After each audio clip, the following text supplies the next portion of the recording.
Buenas noches. Hoy voy a hablar de la materia de electromagnetismo y los subtemas más relevantes de que nos ofrece esta materia. Pues bien, pues bien, durante pues este bloque, los primeros temas que vimos, pues fue en la electrostática. La electrostática nos dice que la electrostática nos habla de la interacción que hay entre cuerpos cargados, pero que son que están en reposo. En este tema se ven, o bueno, se abordan cinco subtemas, pero pues no hablaré de todos tal cual, sino solamente de los que me parecen, de los que a mi parecer, pues han sido em, los más importantes o relevantes. Voy a empezar con la carga eléctrica. La carga eléctrica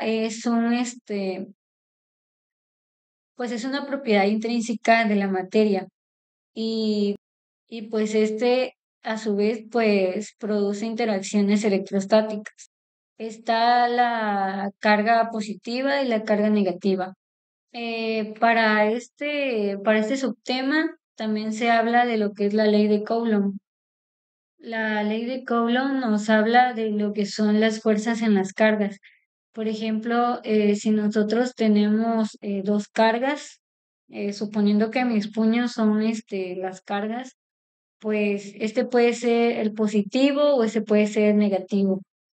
Dado a que tengamos dos cargas y queramos calcular la distancia, vamos a ocupar lo que es la ley de Coulomb, más precisamente pues su fórmula, la cual pues nos dice que la fuerza es igual a la constante por la carga uno menos la carga 2 sobre, o bueno, todo eso dividido entre la distancia que viene siendo representado por R al cuadrado. La distancia, cuando la tenemos en un problema, que la tengamos, digamos, en milímetros, la tenemos que pasar a metros. Se tiene que hacer una conversión para que entonces pues el cálculo pueda salir correcto y lo ponemos al cuadrado para que pues tal cual como lo dice la fórmula y entonces podemos obtener o podemos calcular la distancia que hay entre la carga uno y la carga 2. Ahora bien, eh, Ahora bien, también tenemos que tener en cuenta que la constante equivale a 9 por 10 a 9 por 10 a la 9 Coulomb. Pero también hay que tener en cuenta a la hora de sustituir nuestros cálculos, bueno, nuestros datos. También hay que estar conscientes de que a la hora de resolver algún cálculo de algún ejercicio de este tipo, de cargas eléctricas, también hay una tabla que es pues importante porque nos dice cómo es que tenemos que poner el exponente en en el dato que nos da la carga. No sé si me explico muy bien, pero lo que quiero dar a entender es que, por ejemplo, si un problema nos dice que, no sé, que tenemos tres cargas y que una carga de una de las tres, o, ajá, porque puede ser diferente, que una vale, no sé, 2 microcoulomb. Entonces, a la hora de nosotros sustituir en nuestra fórmula, vamos a poner 2 por 10 a la menos 6, porque los microcoulomb equivalen a menos 6 a 10 a 10 a la menos 6. Y cuando son nanocoulomb, y por ejemplo, cuando tenemos un nanocoulomb, pues este equivale a 10 a la menos 9. Y pues eso sería como digamos que algo que hay que tener en cuenta para poder realizar este tipo de ejercicios. Y bueno, tener en cuenta para poder realizar este tipo de ejercicios. Y bueno, también un punto importante que se tocó durante esa primera unidad, pues fueron los conductores y los aislantes. Pues como bien sabemos, los conductores son materiales que permiten el paso de la corriente eléctrica y los aislantes, pues los aislantes son materiales que evitan u obstruyen el paso de el flujo de corriente eléctrica. Algunos ejemplos de conductores eléctricos son el oro, el hierro, el metal, el aluminio, la plata y algunos ejemplos de lo que son aislantes serían y algunos ejemplos de aislantes sería, por ejemplo, la madera, el plástico, la cerámica. em, Pues digamos que el plástico no es muy recomendable usarlo, dado a que, pues, al momento de que, pues, puede llegar un punto en el que se puede calentar pues, por el paso de la corriente y entonces este puede, pues, puede perder, ahora sí que su característica, su propiedad, digamos, se puede hacer como, pues se puede derretir incluso, entonces no es muy recomendado usarlo, por eso se opta por otro tipo de materiales a la hora de buscar algún aislante. Otro punto muy importante es el campo eléctrico. El campo eléctrico es pues un campo de fuerza que es creado por una atracción o una repulsión de las cargas. Dentro de este subtema se habla de lo que es el flujo eléctrico. El flujo eléctrico se mide en voltios. De igual manera, pues la ley de Gauss tiene igual su parte aquí, pues la ley de Gauss nos enuncia que el flujo del campo eléctrico en cualquier superficie cerrada es igual a la carga es igual a la carga que está dentro de la superficie y esta es dividida por la constante. Como siguiente punto hablaremos de lo que es la energía potencial. Esta depende del campo eléctrico, pero también depende del valor de las cargas. La energía potencial es el trabajo necesario para mantener a una distancia dentro del campo eléctrico. Este potencial eléctrico es este potencial eléctrico es generado dado a un conjunto de cargas puntuales. Para este igual hay una fórmula. Siguiendo con los subtemas, hay uno que se llama capacitancia. La capacitancia es es una constante para el capacitor y su estructura y su valor depende de la estructura que tenga el capacitor. Un capacitor, como se puede ver, es un dispositivo capaz de almacenar eléctrica por un determinado tiempo. Este capacitor está formado por dos placas paralelas, las cuales están separadas pues por una pequeña distancia. Cabe mencionar que los capacitores tienen por dentro un aislante eh, entre las placas del capacitor.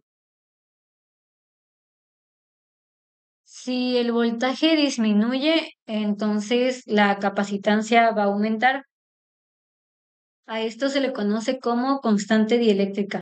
La corriente eléctrica es una descripción de la velocidad del flujo de cargas, es una descripción de la velocidad del flujo de cargas a través de de una cierta región del espacio. La densidad de corriente en un conductor se define como la corriente por unidad de área. En general, pues la densidad es una cantidad vectorial. La resistividad de un metal no disminuye con el aumento de temperatura, debido a que a más temperatura los átomos se desprenden. Como tal, una resistencia es la que obstruye a la corriente. se miden los cuales son, bueno, el cual es representado por el símbolo omega. Mencionado un poquito anteriormente, las fuerzas magnéticas pueden atraer o repeler a los metales, pero este campo solo actúa en lo que son en cargas que están en movimiento. Las leyes que se usan para calcular lo que es el campo magnético, pues es la ley de Biot-Savart y la ley Ampère. Hay unas fórmulas que igual son pues importantes hasta cierto punto porque pues nos permiten hacer ese tipo de cálculos. La ley Ampère establece que la integral cerrada del campo magnético es proporcional a la corriente enlazada con la de integración. Y la fuerza magnética es proporcional a la carga de la partícula y también a la velocidad. La ley de Faraday nos habla de lo que es la inducción electromagnética. Este es el proceso por el cual se puede inducir una corriente por medio de un campo magnético. Para la comprobación de este tema, se realizó un experimento, el cual se usaba una pila, cobre y también un imán. Em, Al momento de nosotros, pues prácticamente estamos comprobando la ley o nos damos cuenta porque tenemos la pila y el alambre de cobre y una bobina hecha igual de lo que es el cobre. Sin embargo, sin el imán, este no va a girar. Entonces, al momento que nosotros tenemos la inducción aquí y el campo magnético, esto de cierta forma hace que la bobina comience a columpiarse. Comienza primero despacio, pero si nosotros le damos un pequeño empujón con nuestro dedo, este eventualmente va a comenzar a hacer unos giros continuos. Esto es usar eh, un motor electromagnético. Un circuito RL Un circuito RL es aquel que consta de una resistencia y una inductancia. Pueden estar conectados en serie o en paralelo. La relación que hay entre la corriente y el voltaje están regidos por la ley de Ohm y las leyes de Faraday de la inductancia. El comportamiento de la corriente y el voltaje van a depender del valor que tenga la resistencia y la inductancia. La magnetización es un proceso por el cual un elemento adquiere propiedades magnéticas mediante la aplicación de un campo magnético. La intensidad magnética es la que genera un campo magnético. Existe una clasificación de materiales magnéticos. Está dividida en los tipos de materiales. Pues bien, está el no magnético, el diamagnético, paramagnético, ferromagnético, este, antiferromagnético, superparamagnético y los ferritas. Este, y para finalizar, del, el último tema del tema 6 para concluir, son circuitos magnéticos. En realidad, los circuitos magnéticos, pues un circuito magnético es un camino cerrado del material ferromagnético. Este circuito puede ser homogéneo o heterogéneo. El homogéneo tiene una sola sustancia, tiene una sección uniforme y está sometido a igual inducción en todo el recorrido. Pero al contrario, el homogéneo tiene varias sustancias, distintas secciones, también tiene inducciones, pero pueden coincidir alguna de estas condiciones.